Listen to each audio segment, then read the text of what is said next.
우리가 지난주에 아말렉과 다윗이라는 제목으로 말씀을 봤지만 녹음이 오류가 났어요. 녹음하다가 오류가 나가지고 지난주 설교를 녹음을 못했는데 네, 그래서 아말렉과 다윗을 얘기를 먼저 듣고 넘어가도록 할게요. 여러분, 사무엘상은 인간의 필요에 의해서 세워진 왕을 사무엘상에서 말을 하고 있거든요. 그래서 그 왕의 한계가 무엇인지를 뚜렷하게 지적하고 있다는 거예요. 예. 그리고 결국 블레셋에 의해서 죽임을 당하는 게 사울의 끝이었죠. 그리고 사무엘 하는 이제 하나님에 의해서 선택된 다윗 왕의 이야기가 시작되는 게 사무엘 하예요. 예, 사무엘 하 내용은 그렇기 때문에 하나님이 택한 다윗 왕이, 하나님에 의해서 기름 부은 다윗 왕이 어떻게 하나님께서 이끄시는지를 내용이 나오게 되는데, 사무엘하 1장은 특히 뭐가 나오고 있죠? 사울의 죽음을 알리는 아말렉 청년과 그에 반응하는 다윗의 이야기로 시작하고 있다라는 거예요. 그 둘의 대비를 통하여서 성경은 과연 아말렉 청년과 다윗을 통해서 무엇을 보여주고 뭘 말하려고 하냐는 것이 우리가 지난주에 본 거였어요. 그건 뭐냐? 하나님의 전쟁과 여호와의 그 기름 부으심을 아는 자와 모르는 자의 차이를 하나님께서 그 둘을 대비해서 우리에게 보여주고 있다는 것이죠. 여러분, 사무엘하 1장, 지난주 본문은 아말렉 청년은 사울의 죽음을 보고하는데 마치 자기가 죽인 것처럼 보고를 한다는 거예요. 왜 그렇게 보고를 했다고 했죠? 아말렉 청년은 그렇게 한 이유는 그냥 사울의 왕관과 팔고리를 처분해서 얻는 것보다 더 큰 나은 보상을 다윗에게 얻어내기를 원했다라는 거예요. 그러니까 하나님의 전쟁과 여호와의 기름 부으심의 의미를 모르는 사람은 오직 기준이 누구다? 자기 자신이라는 거예요. 어떻게 하면 나에게 유리할지, 어떻게 하면 나에게 이익이 되는 줄 알면서 그것만 생각하고 살아가는 것이 바로 하나님의 전쟁, 여호와의 기름 부으심을 모르는 자라는 거예요. 근데 그 모습은 이방인에게만 있는 게 아니라고 했죠. 예. 그 뒤에 아브넬 장군이 등장하는데, 아브넬 역시도 하나님께서 다윗을 왕으로 특히 기름 부으셨다는 걸 알고 있어요. 하나님의 언약을 알고 있지만 거기에 상관하지 않다는 거죠. 무시해버리고 누굴 왕으로 삼아요? 이스보셋, 사울의 아들 이스보셋을 자기 권력을 잡기 위해서 이스보셋을 왕으로 추대하더라는 것이에요. 그런데 이에 반해서 하나님이 택한 기름 부은 아들 다윗은 사울의 죽음을 듣고 어떻게 해요? 슬퍼하죠. 그리고 금식하면서 슬픈 노래를 지어서 백성을 가르쳐요. 다윗의 이러한 모습은 사람들의 마음을 얻어내려고 쇼하는 게 아니라는 거예요. 다윗에게서 나오는 것도 아니에요. 다윗이 인품이 훌륭해서 모든 사람을 포용하고 그래서 그런 게 아니라는 거예요. 이거는 어디까지나 다윗을 하나님께서 마음을 감동시키시고 하나님이 다윗에게 역사하셔서 일하심의 결과라는 거예요. 왜 그러냐? 다윗도 가만히 두면 어떻게 된다? 유부녀와 간음하고 밧세바와 간음하고 그 죄 가리려고 우리아를 죽인 살인자였잖아요. 하나님이 가만히 내버려 두시니까. 근데 하나님께서 일하시니까 어떻게 돼요? 그 사울의 죽음에 슬퍼하면서 애가를 부르는 그런 다윗의 모습이 나올 수 있었다는 거죠. 자, 오늘 본문은 사무엘하 3장입니다. 사무엘하 3장을 통해서 성경이 뭘 얘기하고 싶은지 그 말을 보려고 그래요. 1절 먼저 읽습니다. 시작. 사울의 집과 다윗의 집 사이에 전쟁이 오래매 다윗은 점점 강하여 가고 사울의 집은 점점 약하여 가니라. 네, 다윗은 점점 강하여 가고 사울의 집은 점점 약하여 간다고 시작하죠. 사무엘하 3장은 이 3장 1절은 사무엘하 1장과 2장의 결론이면서도 사무엘하 3장이 첫 시작되는 부분이기도 해요. 여기 1절을 통해서 하나님께서 말하고자 하는 바가 여기에 함축적으로 들어가 있다는 것이죠. 이건 뭐냐? 하나님께서 말씀하신 대로 사울의 집은 약하여져 가게 만들겠고 다윗은 어떻게 한다? 점점 강해지는, 결국 그래서 다윗을 이스라엘의 왕으로 세우시는 모습을 하나님께서 이루실 거라는 거예요. 그러니까 다른 사람들이 아무리 다윗이 왕이 되는 걸 방해한다 할지라도 하나님께서는 어떻게 하신다? 반드시 자기의 뜻을 이루게 하실 거라는 걸 보여주는 게 3장 1절이라는 거예요. 그래서 3장 나오는 인물들이 있어요. 다윗을 포함해서 아브넬, 요압. 이 사람들이 어떻게 자기 뜻으로 세워가지고 계획을 세워가지고 자기 뜻과 계획을 세우거든요. 하지만 그 생각과 계획에도 불구하고 하나님은 어떻게 하신다고요? 자기의 뜻을 이루어 가시더라는 거예요. 이게 왜 중요해요? 여러분도 여러분의 생각과 뜻이 있죠? 네. 아무리 계획하고 생각하고 그 뜻이 이루어질 것 같아요? 이루어질 수도 있죠. 근데 그 이루어지는 뜻은 여러분이 세운 생각과 뜻이 아니라는 거예요. 만약 이루어진다고 해도. 근데 그 뜻은 누가 계획하신 것이다? 하나님께서 미리 계획하시고 생각하시고 뜻을 이루신 거라는 거예요. 만약 여러분의 뜻이 안 이루어지면 그것도 하나님께서 하신 거라는 거예요. 네. 그게 하나님께서 하신 일들이라는 걸 오늘 본문을 통해서 보려고 하는 거예요. 지금 2절을 볼게요. 2절에서 5절. 다윗이 헤브론에서 아들들을 낳았을 때 맏아들은 암논이라 이스라엘 여인 아히노암의 소생이요 둘째는 길르앗이라 갈멜 사람 나발의 아내였던 아비가일의 소생이요 셋째는 압살롬이라 그술왕 달메의 딸 마아가의 아들이요 넷째는 아도니아라 학기세 아들이요 다섯째는 스바다랴 아비달의 아들이요 여섯째는 이드르암이라 다윗의 아내 에글라의 소생이니 이들은 다윗이 헤브론에서 낳은 자들이더라. 네. 2절에서 5절까지를 보면 다윗이 헤브론에서 낳은 아들과 아내의 이름들을 얘기를 하고 있죠. 여기서 우리는 두 가지를 볼 수가 있는데 첫 번째는 뭐냐? 질문을 해봅니다. 먼저는 왜 하나님은 다윗을 헤브론에서 시작하게 하셨는가요? 사무엘하 2장 1절을 보면 제가 읽어드릴게요. 이건 또 빼먹었는데 그 후에 다윗이 여호와께 여쭈어 아뢰되 그러니까 사울의 죽음을 듣고 나서 시글락에 머물고 있는데 다윗이 하나님께 물어보는 거예요. 아뢰되 내가 유다 한 성읍으로 올라가리까? 그러니까 하나님 뭐라고 그래요? 올라가라. 그리고 또 다윗이 물어봐요. 그럼 어디로 갑니까? 그랬더니 하나님이 헤브론으로 가라라는 거예요. 네. 헤브론으로 가라는 거죠. 왜 헤브론으로 가라고 했을까요? 헤브론은 좀 오래된 성읍이기도 해요. 네. 그런데 이 헤브론을 왜 가라고 하셨는지 창세기를 통해서 볼게요. 창세기 13장 14절에서 18절을 봅니다. 롯이 아브람을 떠난 후에 여호와께서 아브람에게 이르시되 너는 눈을 들어 너 있는 곳에서 북쪽과 남쪽 그리고 동쪽과 서쪽을 바라보라. 보이는 땅을 내가 너와 네 자손에게 주리니 영원히 이르리라. 네가 네 자손이 땅의 티끌 같게 하리니 사람이 땅의 티끌을 능히 셀 수 있을진데 네 자손도 세리라. 너는 일어나 그 땅을 종과 횡으로 두루 다녀보라. 내가 그것을 내게 주리라. 이에 아브라함이 장막을 옮겨 헤브론에 있는 마므레 상수리 숲에 이르러 거주하며 거기서 여호와를 위하여 제단을 쌓았더라. 네, 창세기 13장은요 좀 위로 올려주세요. 말씀이 읽고 끝나면 위로 올려주면 창세기 13장은 아브라함과 롯의 이야기가 나오거든요. 이들이 하나님께서 복을 주시니까 소떼와 양떼 가진 것이 많아지니까 목자 간에 목초지 문제로 다투게 되죠. 그리고 나서 이제 아브라함이 그래요. 네가 좌하면 내가 우하고 네가 우하면 좌하겠다라는 거예요. 삼촌인 아브라함이 양보를 하는 거죠. 그러니까 롯이 어떻게 선택을 해요? 아싸 잘됐다 하면서 비옥한 땅에 소돔과 고모라를 택해요. 여러분 이때 아브라함의 마음이 어땠을까요? 네. 망했다 했을까요? 하나님을 믿는데 그랬을까요? 별 생각이 없어요. 별 생각이 없었을까요? 아마 속이 쓰라렸을 것 같아요. 저도. 내가 내 눈에도 딱 봐도 소돔과 고모라가 훨씬 좋단 말이에요. 근데 롯이 그걸 택해버린단 말이죠. 그런데 그때 하나님께서 하나님께서 아브라함에게 말씀하시는 게 아까 읽은 14절에서 18절이에요. 그 마음을 아시고 아브라함이 너 눈을 들어서 봐라는 거죠. 동서남북 다 보라는 거예요. 그러면서 네가 보이는 땅 너에게 다 줄 거라는 거죠. 근데 그곳이 어디예요? 그곳이 바로 마므레라고 나와 있잖아요. 거기가 헤브론이에요. 헤브론에 있는 마므레. 그죠?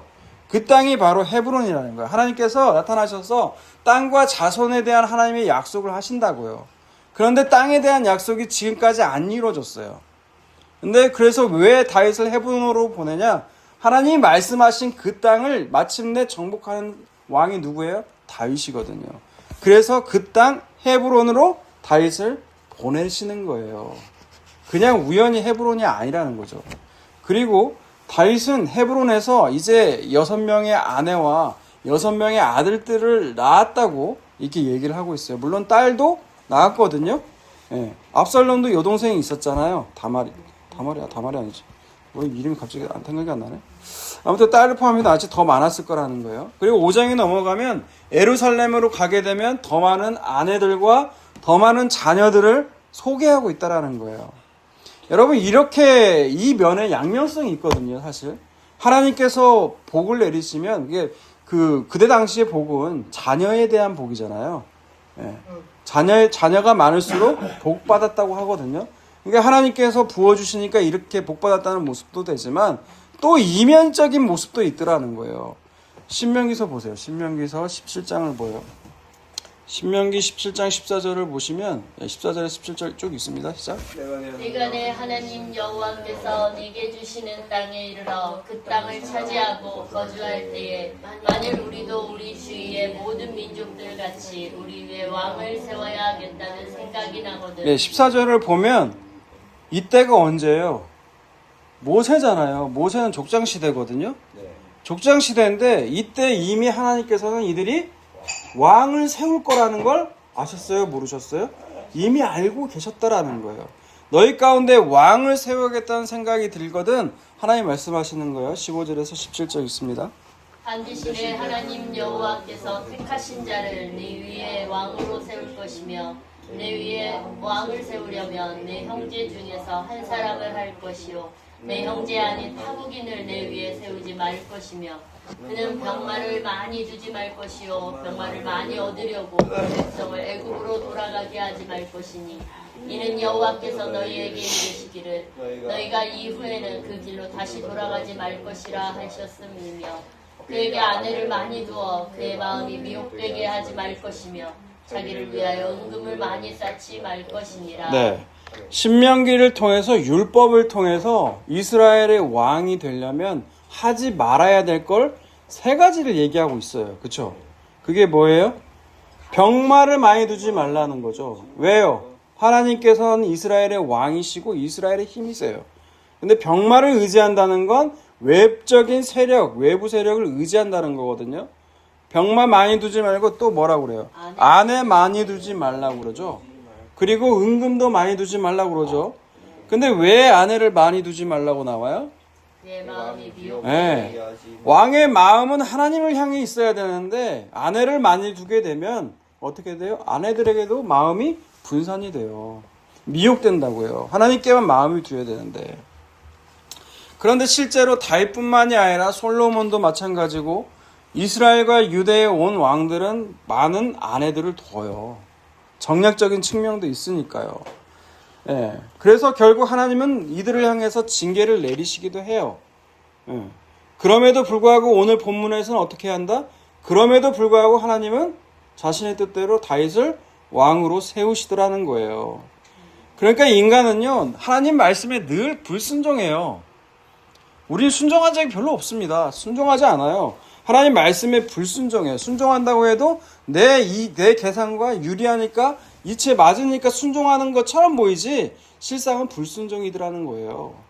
예수를 믿어도 본질은 바뀌지 않습니다. 마찬가지예요. 불순종하는데 그 불순종하는 역사 가운데도 하나님은 자기의 뜻을 이루시더라는 것이 오늘 본문의 핵심이에요, 여러분. 결국 자기의 뜻을 이루는 자리가 어디예요? 예수 그리스도의 십자가잖아요. 요한복음 11장을 볼게요. 요한복음 11장 47절에서 50절을 봅니다. 이에 대제사장들과 바리새인들이 공회를 모으고 이르되 이 사람이 많은 표적을 행하니 우리가 어떻게 하겠느냐. 만일 그를 이대로 두면 모든 사람이 그를 믿을 것이요 그리고 로마인들이 와서 우리 땅과 민족을 빼앗아 가리라 하니 그 중에 한 사람 그 해의 대제사장인 가야바가 그들에게 말하되 너희가 아무것도 알지 못하는도다. 한 사람이 백성을 위하여 죽어서 온 민족이 망하지 않게 되는 것이 너희에게 유익한 줄을 생각하지 아니하는도다 하였으니. 네, 요한복음 11장은 여러분이 아시는 그 나사로 알죠? 나사로. 죽은 나사로를 살리신 장면이에요. 그리고 나서 오히려 그 예수님을 오히려 죽이려고 들은단 말이죠. 그죠? 이 일이라는, 아까 47절에 이해라는 건 나사로를 예수님께서 다시 살리신 후에 일어난 일들이라는 거예요. 이 사람이 많은 표적을 행하니까 결국 그 백성들이 이를 왕으로 세워서 예수님 왕으로 세우게 되면 결국 로마인들이 와가지고 우리 땅과 민족을 빼앗아가지 않겠느냐, 분란을 지금 걱정하는 거예요. 대제사장들이. 메시아를 기다리고 있다는 대제사장들. 그래서 대제사장인 가야바가 이들에게 말하는 거죠. 한 사람이 백성을 위해서 죽는 것이 온 민족이 다 죽는 것보다 낫지 않겠냐. 그래서 예수를 죽이자라고 나온다는 거예요. 예수를 죽여버리자. 그런데 성경은 놀랍게도 이것이 우연이 아니라는 거예요. 이들을 통해서 어떻게 하나님 역사를 이끄시냐. 51절과 52절 보세요. 이 말은 스스로 함이 아니요 그 대제사장이므로 예수께서 그 민족을 위하시고 또 그 민족만 위할 뿐 아니라 흩어진 하나님의 자녀를 모아 하나가 되게 하기 위하여 죽으실 것을 미리 말함이로라. 네. 아까 그 대제사장의 한 말을 대제사장이 스스로 한 게 아니라는 거예요. 스스로 머리에 생각나서 한 게 아니고 하나님께서 대제사장을 통해서 그 예수님 통해서 이루고자 하신 뜻이 있죠. 그죠? 그게 뭐예요? 흩어진 하나님의 자녀를 모아서 하나가 되기 위해서 죽으실 거를 대제사장의 입을 통해서 미리 말씀하신 거라는 거예요. 여러분, 이 말에는 어마어마한 의미가 있어요. 여러분, 우리가 하는 사람들의 말과 그런 것들에 우리가 상처도 많이 받죠. 그런데 그들의 말을 통하여서 하나님은 어떻게 하신다? 또 하나님의 뜻이 있더라는 거예요.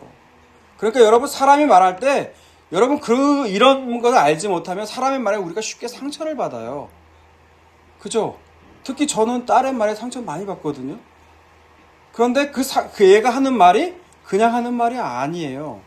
하나님께서 이 아이를 통하여서 저의 그 못된 자존심, 그 하나님 앞에 자존심이 있으면 안 되거든요.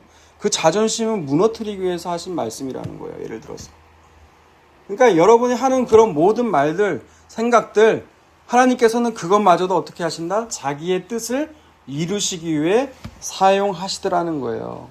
인간은 불순종해도 하나님 그 속에서 역사하신다. 하나님이 뜻은요, 여러분 인간이 순종한다고 이루어지는 게 아니에요. 상관없어요. 하나님은 자기의 뜻을 스스로 이뤄나가시더라는 거예요. 자, 그럼 이제 구체적으로 이제 사무엘 3장을 통해서 하나님이 다윗을 왕으로 세우시기 위해서 각 인물들을 어떻게 쓰시는지 보자는 거예요. 6절에서 8절 봅니다. 사울의 집과 다윗의 집 사이에 전쟁이 있는 동안에 아브넬이 사울의 집에서 점점 권세를 잡으니라. 사울에게 첩이 있었으니 이름은 리스바요 아야의 딸이더라. 이스보셋이 아브넬에게 이르되 네가 어찌하여 내 아버지의 첩과 통관하였느냐 하니 아브넬이 이스보셋의 말을 매우 분하게 여겨 이르되 내가 유다의 개머리냐. 내가 오늘 당신의 아버지 사울의 집과 그의 형제와 그의 친구에게 은혜를 베풀어 당신을 다윗의 손에 내주지 아니하였거늘 당신이 오늘 이 여인에게 관한 허물을 내게 돌리는도다. 네, 우리가 지난주에 본 본문이죠. 지난 본문은 아니었지만 지난주에 봤었죠. 네, 사울의 집과 다윗의 집에 전쟁이 있을 때 아브넬은 사울의 집에서 권세를 잡게 돼요. 왜요? 이스보셋을 왕으로 세우니까. 그런데 일이 벌어지죠. 어떤 일이에요? 사울의 첩인 리스바를 아브넬이 범했다라는 거예요. 근데 이 사건은 그냥 단순히 아브넬이 혹해가지고 그것도 사울의 첩을 혹한 간음의 사건이 아니에요. 여러분, 이거 단순히 표표적으로 드러난 거지, 표면적으로 드러난 거지, 실제는 뭐예요? 아브넬이 다윗의 그 왕권을 원했다, 안 원했다? 원했다라는 거예요. 여러분 생각해봐요. 다윗의 아들 압살롬이 반역을 일으켰을 때 그 참모가 조언을 해준 게 있거든요. 그 조언이 뭐였어요? 다윗의 첩과 사람들이 보는 곳에서 간음을 벌이라는 거예요. 다윗의 후궁들과. 왜 이런 걸 벌여요? 그러면 나는 다윗과 마찬가지로 동급이라는 거예요. 정당성이라기보다는 당신을 따른 사람들이 그걸 보고 힘을 얻을 거라는 거죠. 그렇기 때문에 아비보셋은 가만히 있을 수가 없는 거예요. 이스보셋은. 왜 아비보셋을 이스보셋? 그래서 아브넬을 책망하게 되죠. 그러자 아브넬은 다윗의 자기 아니었으면 다 죽었을 놈들인데 내가 겨우 살려준 건데 내가 개 대가리로 아냐 막 이런 식으로 말을 하죠. 왜 이 허물을 나한테 돌리냐고 하면서 그러면서 중요한 말을 하는데 그게 9절에서 11절이에요. 여호와께서 다윗에게 맹세하신 대로 내가 이루게 하지 아니하면 하나님이 아브넬에게 벌 위에 벌을 내리심이 마땅하니라. 그 맹세는 곧 이 나라를 사울의 집에서 다윗에게 옮겨서 그의 왕위를 단에서 브엘세바까지 이스라엘과 유다에 세우리라 하신 것이니라. 아멘. 이스보셋이 아브넬을 두려워하여 감히 한마디도 대답하지 못하리라. 네. 그 아브넬이 한 말이 뭐예요? 하나님께서는 이미 다윗을 기름 부어 왕으로 이스라엘의 왕으로 세우셨다라는 거예요. 근데 이걸 이놈이 알아요, 몰라요? 알고 있었어요. 그런데도 왜 이스보셋을 왕으로 세워요? 자기가 권세를 잡기 위해서. 그런데 그것이 그대로 이루어질 뻔했지만 하나님은 어떻게 하세요? 이스보셋 왕과 아브넬 장군 사이에서 틈이 벌어지게 해버리잖아요. 어떤 사건을 통해서? 사울의 첫 리스바 사건을 통하여서.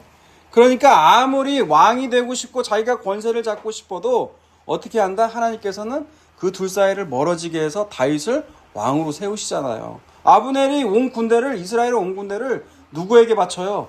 다윗에게 바쳐버려요. 여러분 이게 우연이겠냐고요. 이게 하나님께서는 자기의 뜻을 이루시기 위해서 온갖 역사를 일으키시더라는 거예요. 계속해서 볼게요. 12절에서 16절. 아브넬이 자기를 대신하여 전령들을 다윗에게 보내어 이르되 이 땅이 누구의 것이니까? 또 이르되 당신은 나와 더불어 언약을 맺사이다. 내 손이 당신을 도와 온 이스라엘이 당신에게 돌아가게 하리이다 하니 다윗이 이르되 좋다. 내가 너와 언약을 맺거니와 내가 네게 한 가지 일을 요구하노니 나를 보러 올 때에 우선 사울의 딸 미가를 데리고 오라. 그리하지 아니하면 내 얼굴을 보지 못하리라 하고 다윗이 사울의 아들 이스보셋에게 전령들을 보내 이르되 내 처 미가를 내게로 돌리라. 그는 내가 전에 블레셋 사람의 뽑기 100개로 나와 청혼한 자니라 하니 이스보셋이 사람을 보내 그의 남편 라이스의 아들 발리엘에게서 그를 빼앗아 오매 그의 남편이 그와 함께 오되 울며 바울임까지 따라왔더니 아브넬이 그에게 돌아가라 하매 돌아가니라. 네. 이걸 보면 아브넬은 전령들을 보내서 다윗과 언약을 맺게 되죠. 언약이란 게 뭐겠어요? 약속이잖아요. 내가 이렇게 보낼 테니까 이제 나를 받아달라. 이런 약속을 맺는데 조건이 있다는 거죠. 다윗이.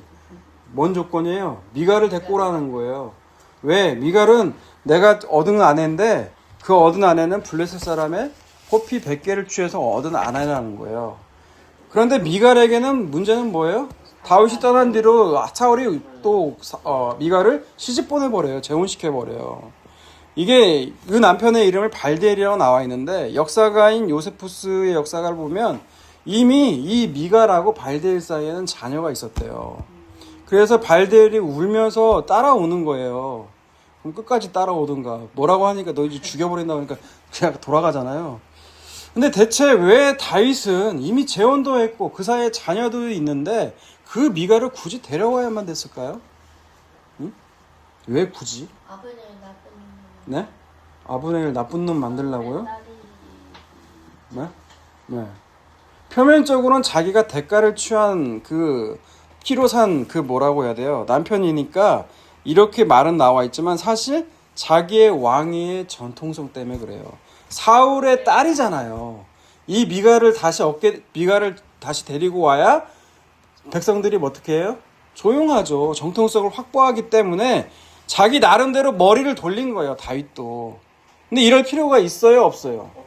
없어요. 왜? 하나님은 다윗을 선택해서 왕으로 기름 부어 택하셨기 때문에 하나님께서 그렇게 될 거라는 걸 믿기만 하면 되는 거잖아요. 그러니까 이 장면에서 우리가 볼 수 있는 게 뭐예요? 다윗이 믿음이 있다 없다? 내가 볼 때는 믿음 없어요. 네. 그럼에도 불구하고 하나님은 어떻게 하신다? 다윗을 왕으로 세우시는 뜻을 이루시더라는 거예요. 여러분 그런 걸 보라는 거죠 지금. 그리고 17절에서 21절을 봅니다. 아브넬이 이스라엘 장로들에게 말하여 이르되 너희가 여러 번 다윗을 너희의 임금으로 세우기를 구하였으니 이제 그대로 하라. 여호와께서 이미 다윗에 대하여 말씀하시기를 내가 내 종 다윗의 손으로 내 백성 이스라엘을 구원하여 블레셋 사람의 손과 모든 대적의 손에서 벗어나게 하리라 하셨음이니라 하고 아브넬이 또 베냐민 사람의 귀에 말하고 아브넬이 이스라엘과 베냐민의 온 집이 선하게 여기는 모든 것을 다윗의 귀에 말하려고 헤브론으로 가니라. 아브넬이 부하 20명과 더불어 헤브론에 이르러 다윗에게 나아가니 다윗이 아브넬과 그와 함께한 사람을 위하여 잔치를 배설하였더라. 아브넬이 다윗에게 말하되 내가 일어나가서 온 이스라엘 무리를 내 주 왕의 앞에 모아 더불어 언약을 맺게 하고 마음에 원하시는 대로 모든 것을 다스리시게 하리이다 하니 이에 다윗이 아브넬을 보내매 그가 평안히 가니라. 네. 17절에서 21절까지를 보게 되면 아브넬이 이스라엘 장로들을 불러요. 자기의 뜻이 계획이 이렇다고. 근데 이미 이스라엘의 장로들의 생각은 어떤 생각이 있었어요? 다윗을 이미 임금으로 세우기를 여러 번 아브넬에게 와서 청하고 구했다라는 거예요. 근데 이제 아브넬이 이제 그대로 하라고 해요. 그죠? 여러분 이 말은요 사울의 아들이었던 그 이스보셋과 첩 리스바 사건 때문에 이 서로 사이가 틀어지지만 않았으면 이런 말 할까요 안 할까요? 안 해요. 그 장로들과 계속 말 무시했는데 사이가 틀어지니까 이제 장로들의 말을 들어주는 모습으로 보인다는 거죠. 여러분 이 모습을 통해 볼 수 있는 게 뭐예요? 아브넬의 그 인간적인 악함이 아닙니까 사실? 완악함? 아브라함은 자기가 야망이 충족될 때는 자기 뜻대로 이루어질 때는 하나님 말씀 무시하며 살다가 지가 원하는 거 자기의 뜻과 생각이 이게 무너지게 되고 원하는 바가 이루어지지 않으니까 그게 하나님 말씀이라고 하면서 이스라엘을 다윗에게 돌리자는 모습으로 나오더라는 거예요. 여러분 그럼에도 불구하고 중요한 거는 아브넬의 이 모습마저도 하나님은 각자 유리할 대로 이해득실에 따라 선택하는 아브넬의 행동임에도 불구하고 하나님은 결국 어떻게 하신다? 자기의 뜻을 이루어 가시더라는 거예요. 여러분 22절에서 27절 이제 봅니다. 다시 본문 들어와서. 다윗의 신복들과 요압이 적군을 치고 크게 노력한 물건을 가지고 돌아오니 아브넬은 이미 보냄을 받아 평안히 갔고 다윗과 함께 헤브론에 있지 아니한 때라. 요압 및 요압과 함께한 모든 군사가 돌아오매 어떤 사람이 요압에게 말하여 이르되 내레 아들 아브넬이 왕에게 왔더니 왕이 보내매 그가 평안히 갔나이다 하니 요압이 왕에게 나아가 이르되 어찌하심이니까 아브넬이 왕에게 나아왔거늘 어찌하여 그를 보내 잘 가게 하셨나이까 왕도 아시려니와 내레 아들 아브넬이 온 것은 왕을 속임이라. 그가 왕이 출입하는 것을 알고 왕이 하시는 모든 것을 알려 함이니이다 하고 이에 요압이 다윗에게서 나와 전령들을 보내 아브넬을 쫓아가게 하였더니 시라고 물가에서 그를 데리고 돌아왔으나 다윗은 알지 못하였더라. 아브넬이 헤브론으로 돌아오매 요압이 더불어 조용히 말하는 듯이 그를 데리고 성문 안으로 들어가 거기서 배를 찔러 죽이니 이는 자기의 동생 아사엘의 피로 말미암음이더라. 22절에서 27절까지는 요압을 보자는 거예요 지금. 아브넬은 다윗과 언약을 맺고 이제 돌아가게 되죠. 근데 이 소식을 누가 듣게 돼요? 요압이 듣게 돼요. 그래서 요압은 다윗에게 아브넬이 온 거는 다윗 왕을 공격하려고 염탐하려고 온 거라고 이간질을 하죠. 그러면서 다윗 몰래 뒤로 아브넬에게 전령을 보내서 다시 헤브론으로 오게 해요. 그리고 그 장소에서 아브넬을 죽이죠. 성경은 그 이유를 동생 아사엘에 대한 피해 복수인 것처럼 말을 하지만 사실 여러분 아브넬이 다윗 왕에게 돌아오게 되면 누구의 지위가 더 올라갈 것 같아요? 요압이 밑에 있고 아브넬이 위로 올라가겠죠. 그러니까 지금 요압의 한 행동은 전략적이기도 하고 동생에 대한 복수의 측면도 같이 담아 있다라는 거예요. 근데 그 장소가 어디라고요? 헤브론이라고 나와 있죠. 여러분 헤브론이 어떤 장소냐면요. 여호수아서 20장을 보세요. 여호수아서 20장. 여호수아서. 이거 얘기 안 했나요? 네. 그러면 여호수아서를 찾을까요? 그냥 설명을 드릴까요? 설명을 드릴까요? 그래요? 근데 여러분 찾게 되면 몇 절이요? 20장 1절에서 7절이요. 1절에서 7절. 여호와께서 여호수아에게 말씀하여 이르시되 이스라엘 자손에게 말하여 이르기를 내가 모세를 통하여 너희에게 말한 도피성들을 너희를 위하여 정하여 부지 중에 실수로 사람을 죽인 자를 그리로 도망가게 하라. 이는 너희를 위해 피해 보복자를 피할 곳이니라. 이 성읍들 중에 하나에 도피하는 자는 그 성읍에 들어가는 문 어귀에 서서 그 성읍의 장로들의 귀에 자기의 사건을 말할 것이요 그들은 그를 성읍에 받아들여 한 곳을 주어 자기들 중에 거주하게 하고 피해 보복자가 그의 뒤를 따라온다 할지라도 그들은 그 살인자를 그의 손에 내주지 말지니 이는 본래 미워함이 없이 부지 중에 그의 이웃을 죽였음이라. 그 살인자는 회중 앞에 서서 재판을 받기까지 또는 그 당시 대제사장이 죽기까지 그 성읍에 거주하다가 그 후에 그 살인자는 그 성읍고 자기가 도망하여 나온 자기 성읍 자기 집으로 돌아갈지니라 하라 하시니라. 이에 그들이 납달리의 산지 갈릴리 게데스와 에브라임 산지의 세겜과 유다 산지의 기랏 아르바 곧 헤브론과 여리고 동쪽 요단 저쪽 르벤 지파 중에서 평지 광야의 베셀과 갓지파 중에서 길르앗 라목과 므낫세 지파 중에서 바산 골란을 구별하였으니 이는 곧 이스라엘 모든 자손과 그들 중에 거류하는 거류민을 위하여 선정된 성읍들로서 누구든지 부지 중에 살인한 자가 그리로 도망하여 그가 회중 앞에 설 때까지 피해 보복자의 손에 죽지 아니하게 하기 위함이라. 네, 20장을 전체를 다 읽어주셨어요. 근데 여러분 20장은 뭐가 나와 있냐면 도피성에 대해서 나와 있어요. 이 도피성이라는 거는 부지 중에 살인을 저지른 자를 보호하기 위해서, 왜냐면은 나도 모르게 어쩔 수 없이 이렇게 했는데 그 사람을 보호하기 위해서 너무 해버리면 복수를 할 거 아니에요. 그 피해 보복을 막기 위해서. 왜냐면 이게 복수를 하게 되면 밑으로 더 내려가요. 내가 복수를 하게 되면 상대방도 복수할 거 아니에요. 이걸 막기 위해서 도피성을 마련을 했거든요. 여기에서는 일로 들어가게 되면 복수하면 안 된다라는 거예요. 그게 어디예요? 그게 헤브론이에요. 헤브론. 7군 중에 이름이 헤브론이라고요. 근데 이 헤브론에서 누가 죽여요? 요압이 아사엘을 죽여버려요. 그러니까 하나님 말씀의 규정이 이런 것을 알고 있음에도 불구하고 자기의 혈과 육에 따라서 어떻게 해요? 살아가고 있다라는 거죠. 그게 요압이에요. 근데 여러분 생각해보면, 여러분 아브넬이 계속 살아있으면 어떤 일이 벌어질 것 같아요? 아브넬의 마음이 또 변심해가지고 다윗이 만약에 아브넬을 중히 기용 쓰지 않고 아브넬을 또 이렇게 박대하거나 이렇게 돼버리면 아브넬이 어떤 마인드를 가질까요? 다시 사울의 아들에게로 가겠죠. 그죠? 근데 하나님은 그걸 아시고 요압의 마음을까지 이용하셔서 미리 불씨까지 제거하신 거예요. 아사엘을 죽여버린 거죠. 요압의 손을 빌려서. 여러분 계속해서 봅니다. 28절에서 다시 본문에서 28절에서 30절.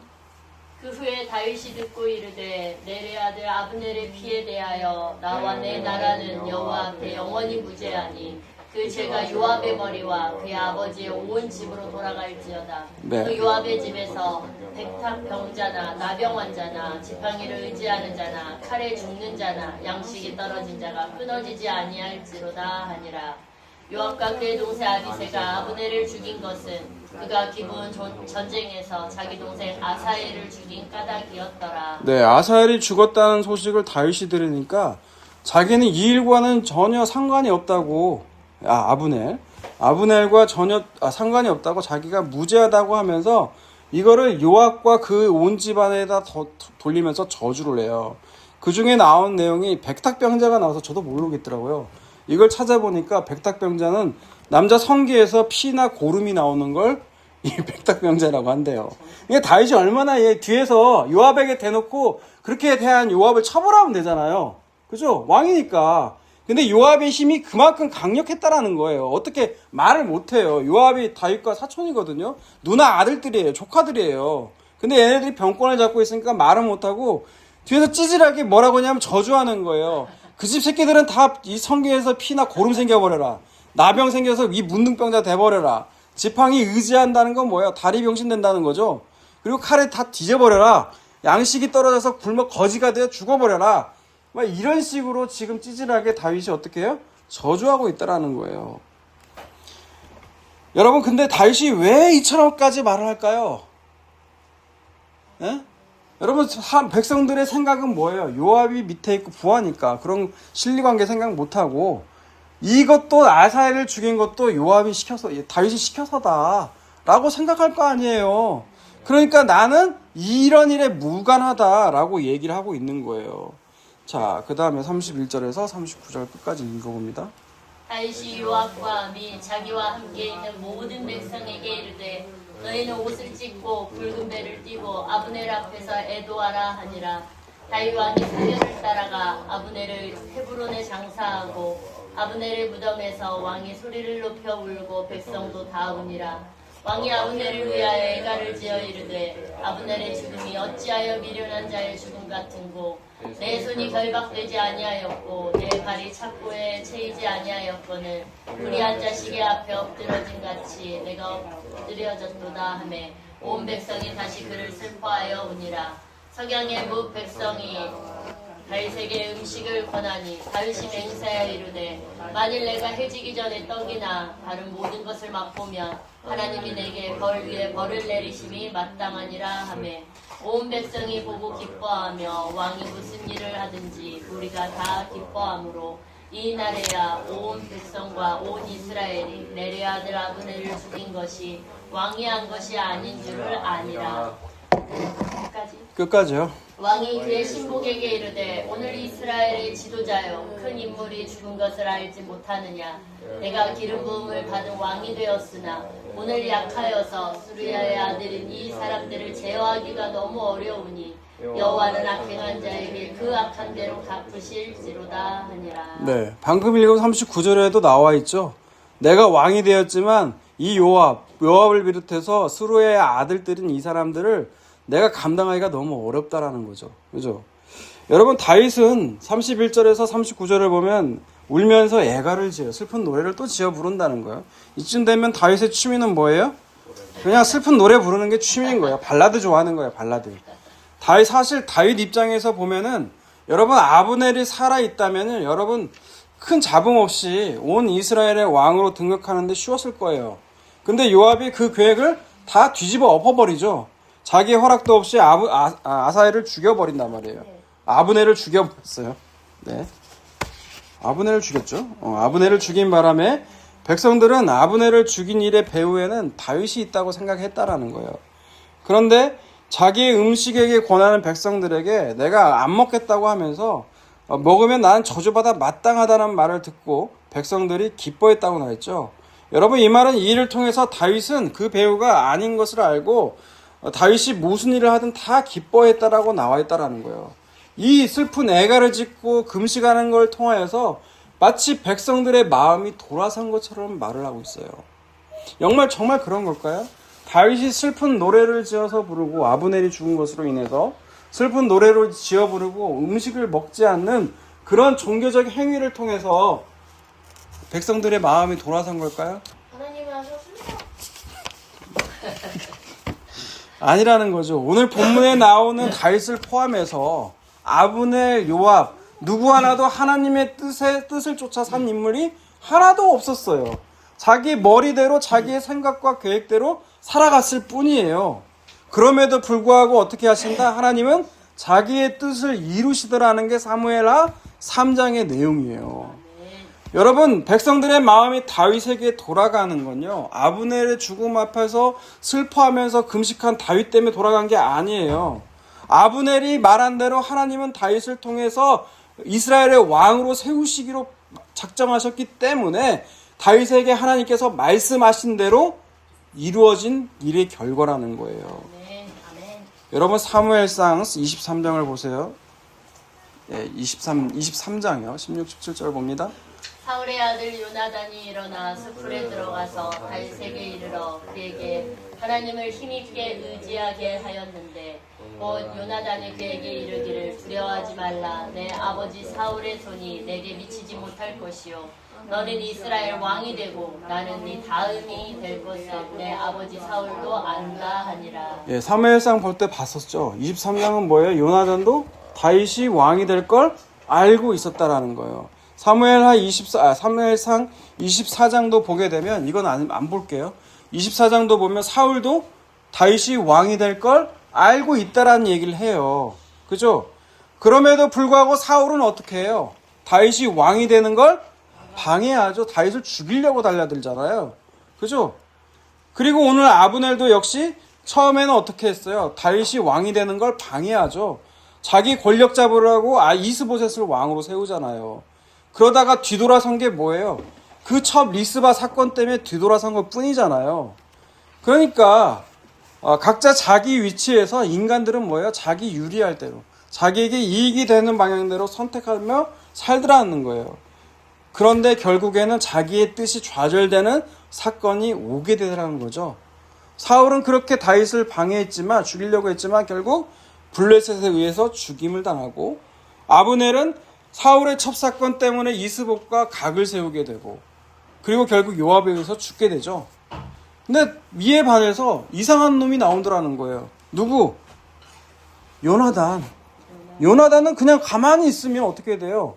사울에 의해서 왕이 되는데 자기가 뭐라고 그래요? 나는 네 뒤에 왕이 될게 라고 하잖아요. 여러분, 이거는 인간의 이성으로 이해가 됩니까? 안 됩니까? 안 되죠. 인간의 이성으로 이해할 수 없는 사건이 일어나게 된 거는 누가 개입해서요? 하나님께서 개입하셔서 그런 거예요. 여러분, 그러니까 수많은 인생의 생각과 계획들이 우리마다 저마다 살고 달고 살아가요. 그런데 결국 누구의 뜻만이 서시더라? 여호와의 뜻, 하나님의 뜻만이 온전히 서시더라는 거예요. 그걸 한 문장으로 요약한 게 잠언이잖아요. 잠언 19장 21절을 보세요. 사람의 마음에는 많은 계획이 있어도 오직 여호와의 뜻만이 완전히 서리라. 네, 오늘 사무엘하 3장에서 아브넬도 요압도 다윗도 많은 계획을 갖고 있었어요. 하지만 누구의 뜻만이 선다? 여호와의 뜻만이 온전히 서더라는 거예요. 그러면 여호와의 뜻이 뭔데요? 빌립보서 보고 읽고 마치도록 합니다. 빌립보서 2장 5절에서 11절인데요. 제가 읽어드릴게요. 너희 안에 이 마음을 품으라. 곧 그리스도의 예수의 마음이라는 거예요. 예수의 마음을 품으라는 거예요. 그는 근본 하나님의 본체시나 하나님과 동등됨을 취할 거로 여기지 않고 오히려 자기를 비로 종의 형체를 가지사 사람들과 같이 되셨고 사람의 모양으로 나타나사 자기를 낮추시고 죽기까지 복종하셨으니 곧 십자가에서 죽으심이라. 예, 하나님께서 하나님의 아들이 그 그리스도의 예수의 마음이 뭐냐라고 했을 때 하나님께서 그를 사람의 형체로 낮은 모양으로 보내셨다라는 거예요. 그리고 결국 어떻게 됐어요? 하나님의 아들인 예수님, 하나님의 뜻에 순종해서 십자가에서 죽으셨다라는 거예요. 근데 여러분, 이게 끝이 아니잖아요. 결국 하나님께서 그러셨기 때문에 빌립보서 2장 9절 보세요. 그러므로 하나님이 그를 지극히 높여 모든 이름 위에 뛰어난 이름을 주사 하늘에 있는 자들과 같이 있습니다. 하늘에 있는 자들과 땅에 있는 자들과 땅 아래에 있는 자들로 모든 무릎을 예수의 이름을 꿇게 하시고 모든 이름으로 예수 그리스도를 주라 시인하여 하나님의 아버지의 영광을 돌리게 하셨느니라. 예, 하나님의 여호와의 뜻만이 선다는 것은 그 예수 앞에 우리가 무릎을 꿇는다는 거예요. 그를 주라 시인하게 된다는 거예요. 그것이 여러분 여호와의 뜻이라는 거죠. 여러분, 오늘 본문에서 다윗, 아브넬, 요압 저마다 자기가 유리할 대로 선택하고 계획하고 세웠어요. 그런데 하나님이 어떻게 해요? 그 생각, 계획 다 이용하셔서 어떻게 한다? 하나님의 뜻으로 이끄시더라는 거예요. 결국 하나님의 말씀하신 대로 그 뜻과 계획들을 이용해서 하나님의 뜻과 계획을 하나님께서 스스로 세우시고 이루시더라는 거예요. 네, 그걸 알고 살아가는 저와 여러분이 되시기를 주님의 이름으로 축원합니다.